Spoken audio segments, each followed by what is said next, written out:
my panel is going to be a one-person panel, so I'm going to involve all of you guys. It'll be a one huge panel, but I'll be talking about layer 2s today and Ethereum scalability in general. So I think I'll start by a couple questions, and I want to make this more interactive. So starting off, who has used Ethereum as a layer 1? Perfect. All of us in this room.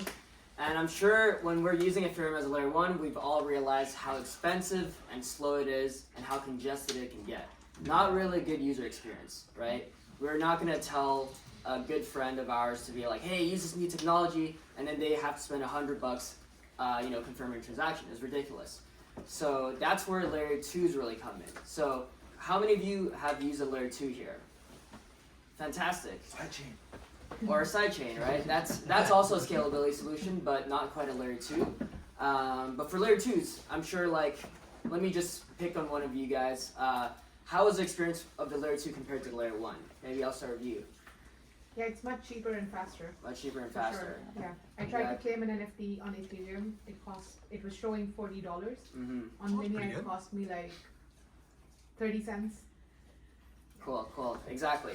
So, kind of the TLDR is Ethereum layer 1 is a monolithic blockchain, and it's doing everything on one layer. That's why it's like going to a restaurant and the chef, there's one person and he's the chef and he's a waitress and he's doing the dishes. So it's just a lot, right? So that's why it's expensive, it's slow, and we're moving towards this modular architecture where we're seeing all of these different tasks getting split up. So this is the modular world where layer 2 comes in.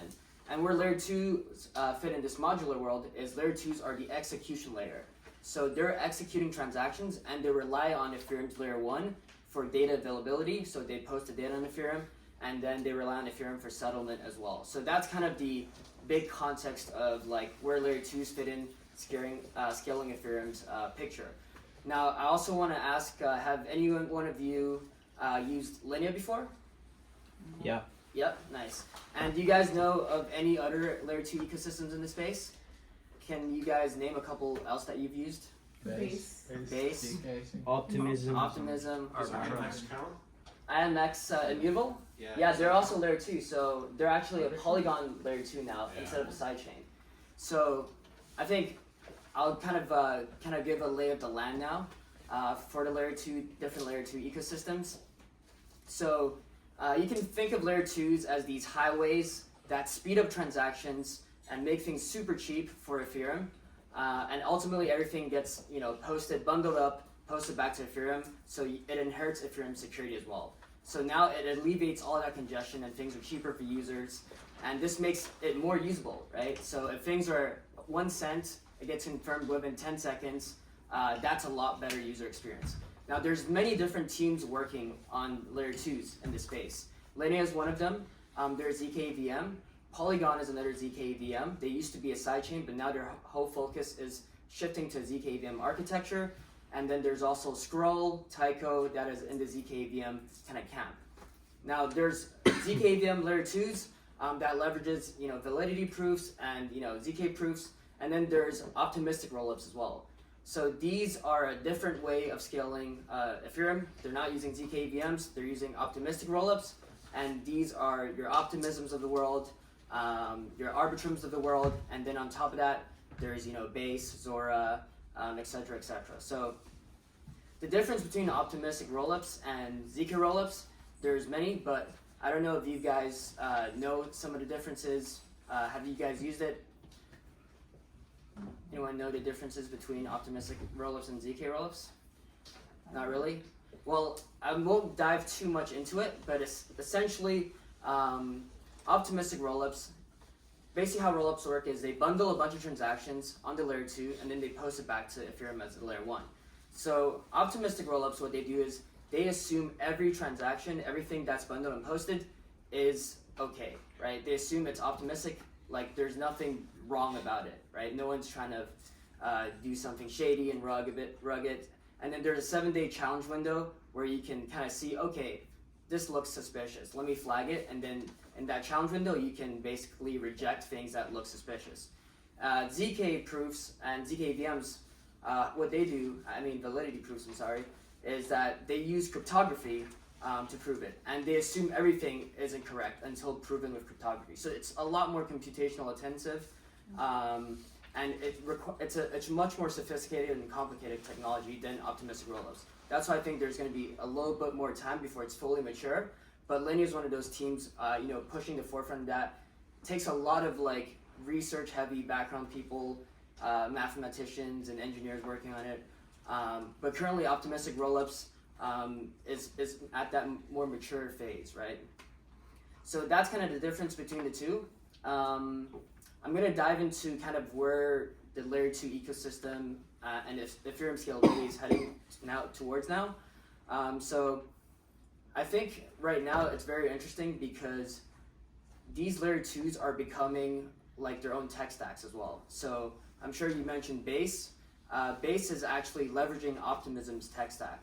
So a lot of layer 2s are building their own open source tech stacks that other people can fork and basically spin up their own chain with. So Base is Coinbase's layer 2 chain, very focused on consumer, tons of cool apps like Blackbird and Farcaster leverages it, but it's entirely forked from the Optimism stack. So Optimism used to be a layer 2, now it's becoming like a tech stack that allows you to launch many other chains, and these are also layer 2s.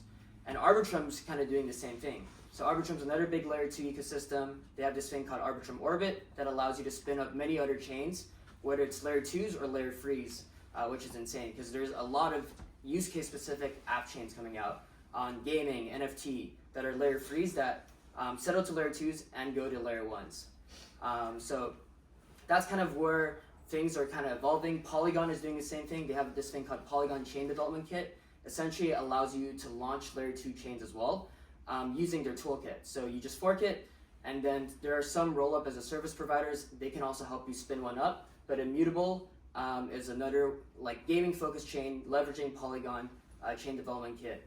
And all of these chains basically together are kind of scaling Ethereum.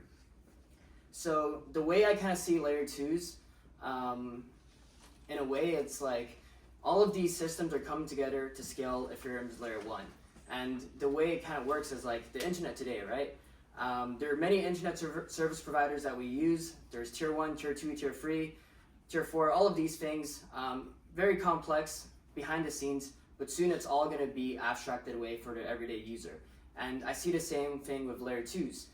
There's going to be many, many layer 2s for different use cases. One might be more consumer focused, one might be more DeFi focused. There's going to be a specialization for all of these chains and where they evolve.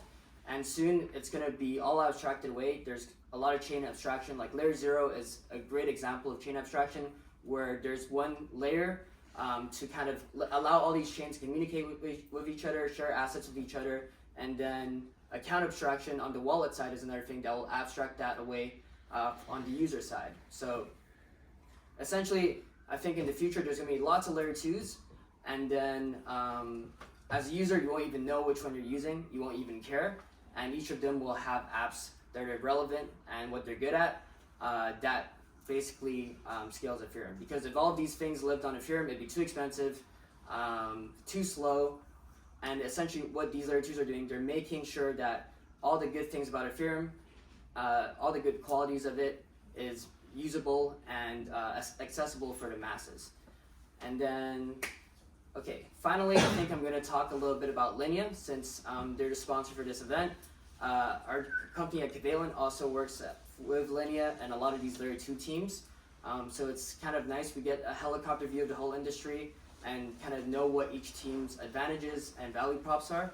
And diving a little bit into Linea, they're a super cool layer 2 ecosystem because their parent company is Consensus. And Consensus is the company behind many apps that we use today. For example, MetaMask is one of the first ever wallets, right? And also Consensus's founder was Joe Lubin, which was a co-founder of Ethereum as well, which is a cool fact.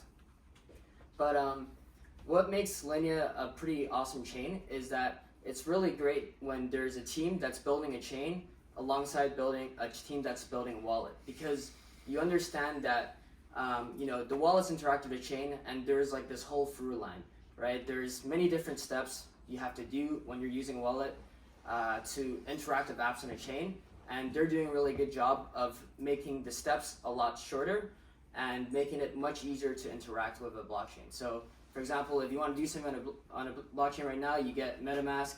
There might be like 20 steps, but they're cutting it down way less, and then they're surfacing applications that are very, very useful and fun for users through these quests, and giving it directly to people who are using MetaMask.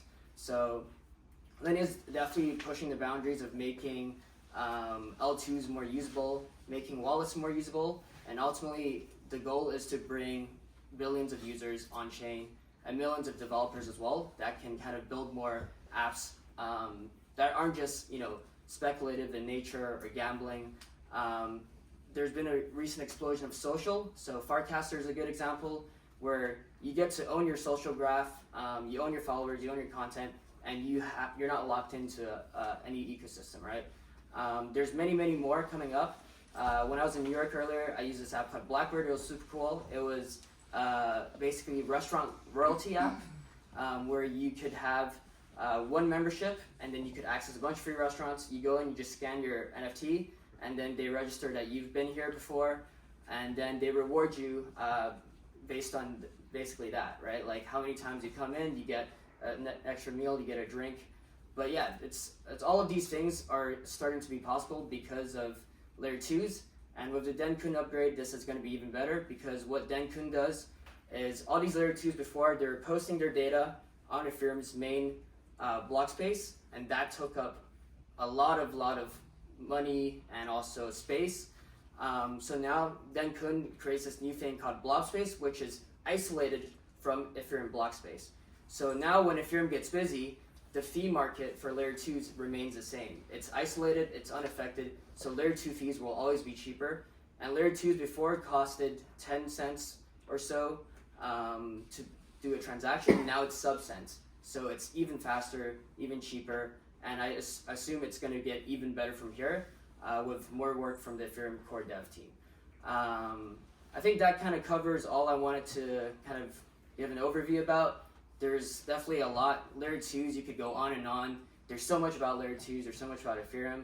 I'm definitely just scratching the surface here, and I might have missed some things as well, so I just want to open the floor to any questions. And I also realized I went on a tangent, didn't ask you guys as many questions as I wanted. So now's a good opportunity to ask me any questions, or if there's anything you guys would like me to elaborate on or explain. Yeah, appreciate you guys.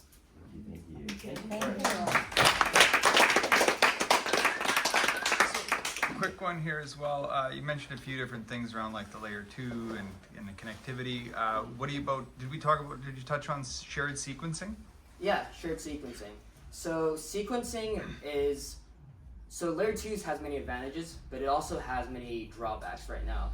And one of these drawbacks is that these Layer 2s, they use a sequencer to post the data onto L1. And all of these Layer 2s right now in the industry have a single sequencer that is centralized, run by the team themselves, and they have plans to progressively decentralize that over time, right? So that is one limitation that is going to be addressed on every single Layer 2 team's roadmap. And the cool thing is there are teams that are working on shared sequencers. So Espresso Labs being one of them. They're a super competent team led by this guy called Ben. But essentially what shared sequencing does is not only will the sequencer be a decentralized sequencer, but they can also sequence multiple things across multiple chains. And you could be like, if this thing happens on chain A, then I'll process this thing on chain B, and then it can all settle on Ethereum. So you can add more conditions, and then that will make it, that might be also another thing that makes everything feel like one mesh and one chain. But I think that's still going to be some time away. I'm not too much of an expert in sequencing as well, but that's kind of my understanding of it.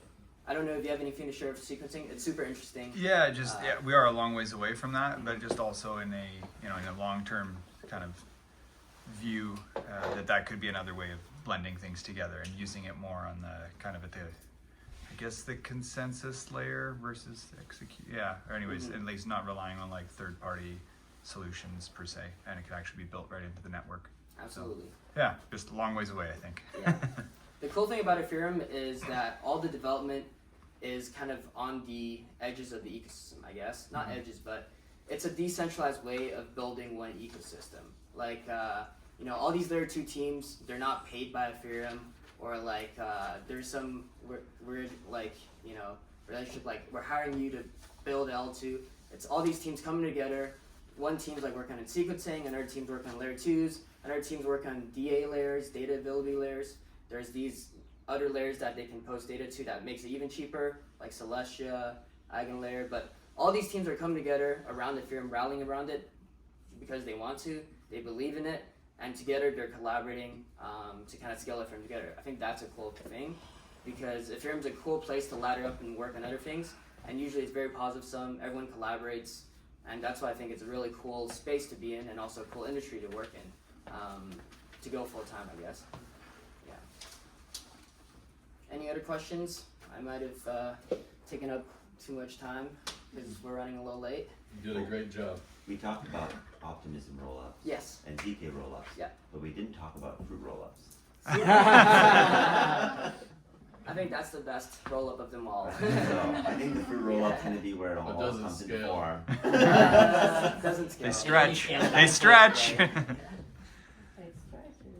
Alrighty, cool. Thank you guys. Appreciate it. Thank you.